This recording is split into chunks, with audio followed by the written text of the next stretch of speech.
মাগরিবের নামাজের পরে কারো সঙ্গে কথা না বলে একটি দোয়া 7 বার পড়লে আল্লাহ পাক রব্বুল আলামিন আপনার দোয়া কবুল করবেন, ঋণ মুক্তির ব্যবস্থা করে দিবেন, অভাব আল্লাহ তাআলা দূর করে দিবেন।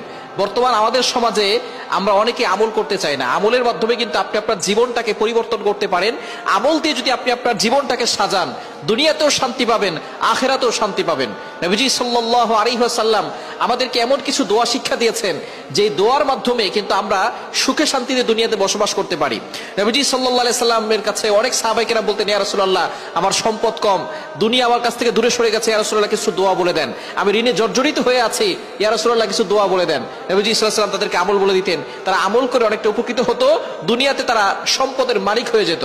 সুতরাং আপনি যদি অভাব দূর করতে চান এবং ঋণ থেকে মুক্তি পেতে চান, অনেকে ঋণের জ্বালায় জর্জরিত হয়ে গেছে, ঋণের বোঝায়, ঋণের টেনশনে তাদের চোখে ঘুম আসে না, অনেকে লোন নিয়েছে, ঋণ পরিশোধ করতে পারছেন না।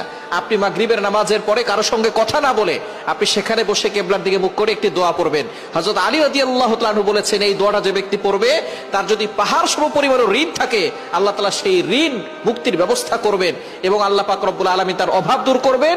যখন আপনি ঋণ মুক্তি হবে তখন আপনি আস্তে আস্তে সম্পদশালী হতে পারবেন। সুতরাং দোয়াটি হচ্ছে, আল্লাহুম্মা কফিনি বিহালালিকা আন হারামিক ওয়াগনিনি বিফদলিকা আম্মান সিওয়াক। এই দোয়াটা মাগরিবের নামাজের পরে কতবার পড়বেন? 7 বার পড়বেন।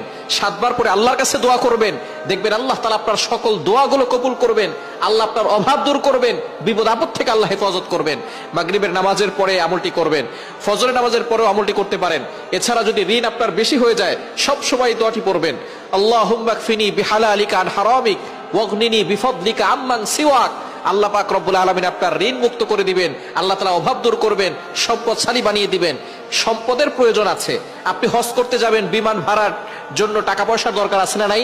যাকাত দিতে হলে যদি আপনি যাকাত দেওয়ার নিসাব পরিমাণ মালিক না হন, তাহলে আপনি যাকাত দিতে পারবেন না। আপনি নিসাব পরিমাণ মালিক হলে আপনি যাকাত দিবেন। এখন আপনি যাকাত দিবেন, এই জন্য আপনার সম্পদ থাকার দরকার আছে। মানুষকে দান করবেন, এই জন্য আপনার কাছে টাকা পয়সা থাকার দরকার আছে। আপনি নামাজ পড়বেন, নামাজের জন্য সতর ঢাকার জন্য জামা কাপড়ের দরকার আছে না নাই? এই কাপড় কিনতে হলে টাকার দরকার আছে না নাই? সম্পদের দরকার আছে। তবে সম্পদ আমাদের মূল লক্ষ্য নয়, আমাদের মূল লক্ষ্য হচ্ছে জান্নাত। আমরা মূল লক্ষ্য জান্নাতের টার্গেট করব, যে জান্নাতে যাব। তবে জান্নাতে যাওয়ার জন্য ইবাদত করতে হবে। ইবাদতের ক্ষেত্রে অনেক সময় টাকার প্রয়োজন থাকে।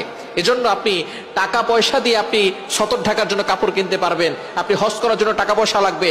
আল্লাহর কাছে দোয়া করবেন, আল্লাহ তাআলা যাতে আপনাকে হালাল ভাবে সম্পদের মালিক বানান। তাহলে আল্লাহ পাক রব্বুল আলামিন আপনার ঋণ মুক্তির ব্যবস্থা করবেন, হালাল ভাবে সম্পদ দিবেন। এজন্য আপনি মাগরিবের নামাজের পরে কিবলার দিকে মুখ করে কারোর সাথে কথা না বলে এই দোয়াটা 7 বার পড়বেন, আল্লাহুম্মা কফিনি